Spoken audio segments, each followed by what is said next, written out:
Here is a question I never thought I'd ever ask. Do atheists believe in God after all? Strange question, but I recently discovered the results of a study that reveals something very interesting about atheists, and I'll link it in the description below. The study took place in Finland and was published in the International Journal for the Psychology of Religion under the title Atheists Become Emotionally Aroused When Daring God to Do Terrible Things. Researchers connected both religious folk and self-described atheists to machines that measure perspiration. And as we know, increased sweating is a sign that someone is becoming more anxious and nervous, or like here in France, you're just very, very hot because of the weather. Anyway, it's the basis for lie detector tests. The test subjects were then asked to make statements like, "I wish my parents would drown," and "I dare God to drown my parents." Religious people were more nervous and upset after uttering statements that asked God to do bad things, not surprisingly. But researchers were more interested to see how atheists responded. Now, before I go on, what do you think how would atheists respond to, under test conditions, asking them to state, "I dare God to drown my parents," and then "I wish my parents would drown"? Would there be a difference for atheists? What do you think? Okay, well, here's what the scientific research demonstrated. Oh, after all, by the way, if there's no God, then wishing for something bad to happen and asking God to do it amounts to the same thing. There's nothing there to ask, is there? There should be no anxiety, no nervousness at all. However, the reactions among atheists differed very little from the reactions among religious people. I'll quote from the report here, and you can read it for yourself online if you go to the link. According to the skin conductance tests, that's what they call them, the atheists found asking God to harm them or others to be just as upsetting as religious folks did. I'll read that again. According to the test results, the atheists found asking God to harm them or others to be just as upsetting as the religious folks did. Isn't that amazing? I'll come to why this might be in a minute.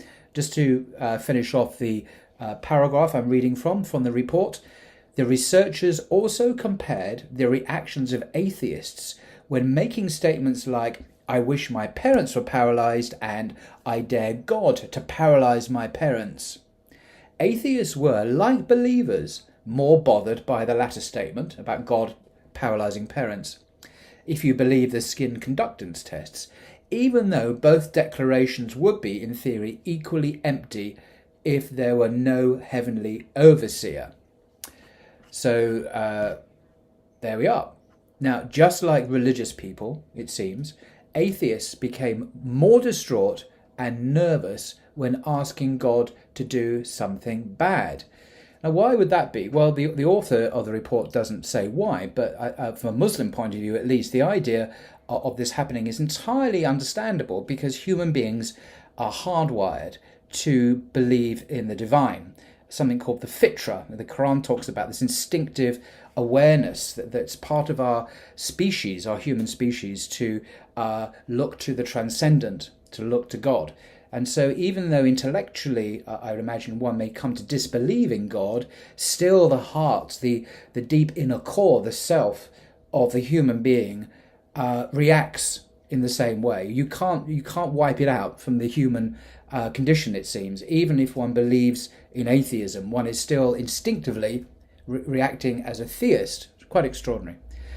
So, but I don't think it's fair to say that every atheist secretly believes God exists, believes in their head and just pretends to be an atheist in order to get attention. I do think it's fair to say that tests like these show that most atheists do not think God is a delusion, as Richard Dawkins argued in his famous book, The God Delusion. Delusions are obviously silly beliefs that are easily refutable by evidence. If God were a delusion, then no one should really fear him drowning his parents any more than one would fear Santa Claus drowning his parents. Unfortunately, the authors of this study didn't ask the participants to dare a known false belief like Santa Claus or the flying spaghetti monster to do something bad to a loved one. But I think one can guess the outcome. If I ask the flying spaghetti monster to harm someone, it's just going to be meaningless. It's not going to have any traction with me. I'm not going to feel secretly this is a flying spaghetti monster is going to do anything, because patently it's a fiction. But God, the concept of a transcendent divine being, is clearly, as I've already said, hardwired. It's in our DNA as a species, it seems, and this seems to be excellent evidence of this, and indirectly is a confirmation of the Quran, of course, and other faiths that see us as creatures made by God and made to worship our Creator instinctively. Anyway, I just thought I'd share that with you. Until next time.